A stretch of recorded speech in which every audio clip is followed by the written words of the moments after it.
Ratusan siswa di beberapa daerah menggelar protes karena tidak bisa mengikuti seleksi nasional berdasarkan prestasi atau SNBP 2025 untuk masuk ke perguruan tinggi negeri. Perkara dugaan korupsi pengelolaan timah pada wilayah izin usaha pertambangan PT Timah Tbk tahun 2015 hingga 2022 dinilai merugikan negara sebesar 271 triliun rupiah. Kejaksaan Agung selaku penyidik sudah menetapkan 16 tersangka baik dari pihak swasta maupun PT Timah. Pemirsa, polisi akan mengidentifikasi 47 jenazah korban kebakaran gudang petasan di RS Polri Kramat Jati, Jakarta Timur.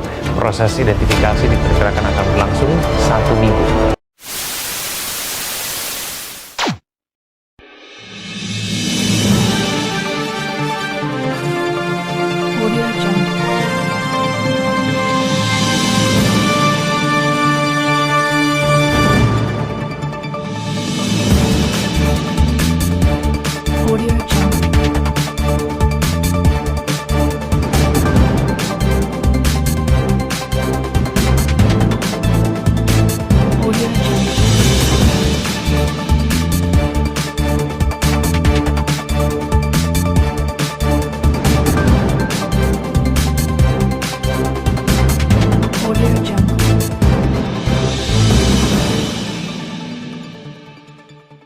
Selamat pagi pemirsa, seputar info kembali hadir di sela-sela aktivitas Anda bersama saya Marcel Widodo yang akan memberikan berita-berita terbaru terkini. Pemirsa, ledakan gudang kembang api terjadi pada malam di Sumberende, Kecamatan Banyuasin. Ledakan tersebut membuat warga setempat menjadi gempar. Menurut Badan Penanganan Keadaan Darurat Daerah (BPKDD), ledakan yang terjadi pada tepat pukul 8 malam ini bermula pada toko dan gudang kembang api di Platuk, Sumberende. Rumah Sakit Kramat Jati untuk kita lakukan identifikasi. Masih ada 7 kantong jenazah di TKP, ya, dalam perjalanan juga untuk dibawa ke sini. Jadi demikian yang saya laporkan saat ini. Marcel Widodo dan segenap kru yang bertugas pamit undur diri. Terima kasih.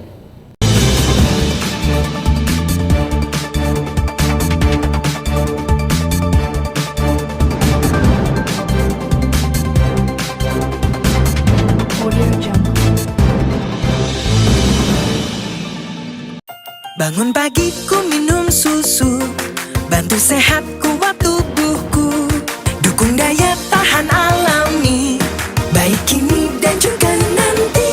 Tiap pagi susu Fresh and Fried.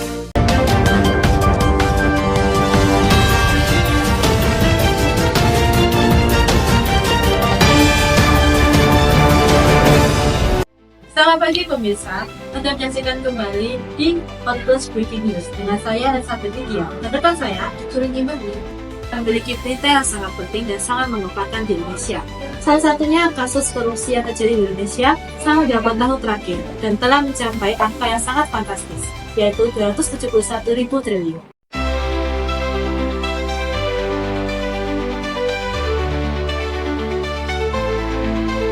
Kali ini, saya Lydia akan membahas lebih lanjut mengenai skandal ini, termasuk dari siapa yang terlibat, apa saja yang terjadi, dan bagaimana yang terjadi, serta upaya yang akan dilakukan oleh pemerintah untuk mengatasi skandal ini. Ada hentinya praktik korupsi yang terjadi di Indonesia dan senantiasa menggerogoti sendi-sendi kehidupan bernegara. Ini merupakan skandal keuangan terbesar dalam sejarah Indonesia dan telah menyebabkan kerugian negara yang sangat besar. Komisi Pemberantasan Korupsi atau KPK mengungkapkan bahwa korupsi yang terjadi di Indonesia selama beberapa tahun terakhir telah mencapai angka 271 triliun. Korupsi ini terjadi dalam berbagai sektor, termasuk pengadaan barang dan jasa, proyek infrastruktur, dan pengelolaan dana publik. KPK telah melakukan penyelidikan selama beberapa tahun dan telah menemukan bukti-bukti yang cukup untuk membuktikan adanya korupsi. Beberapa pejabat tinggi, termasuk mantan menteri dan pejabat negara, terlibat dalam korupsi ini. Mereka dituduh menerima suap, melakukan penyalahgunaan wewenang, dan melakukan tindakan korupsi lainnya.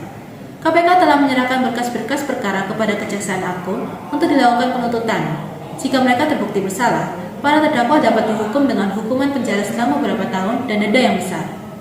Masyarakat Indonesia sangat terkejut dan marah dengan skandal korupsi ini.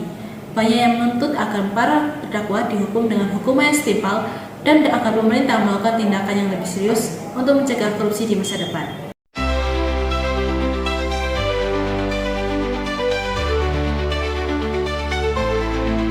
Semangat pendidikan yang terus berkembang, kabar kurang menggembirakan datang dari SMA Negeri 1 Mempawah. Sekolah yang dikenal dengan prestasi akademik dan pengajaran berkualitas ini, sayang tidak berhasil memenuhi syarat untuk ikut serta dalam seleksi nasional berdasarkan prestasi atau SNBP tahun ini. SMA Negeri 1 Mempawah, salah satu sekolah unggulan di Kabupaten Mempawah, Kalimantan Barat, gagal berpartisipasi dalam seleksi SNBP 2025.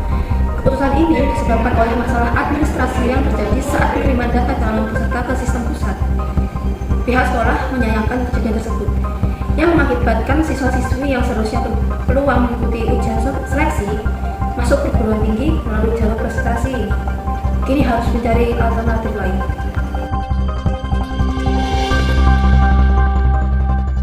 SMA Negeri 1 Mempawah dalam keterangannya berharap kejadian serupa tidak terulang di masa depan dan memastikan akan mempersiapkan peserta SNBP 2026 dengan lebih baik. Pihak SMA Negeri 1 Mempawah berencana untuk lebih memperkuat sistem dan proses internal sekolah guna memastikan bahwa kejadian serupa tidak terulang di masa mendatang.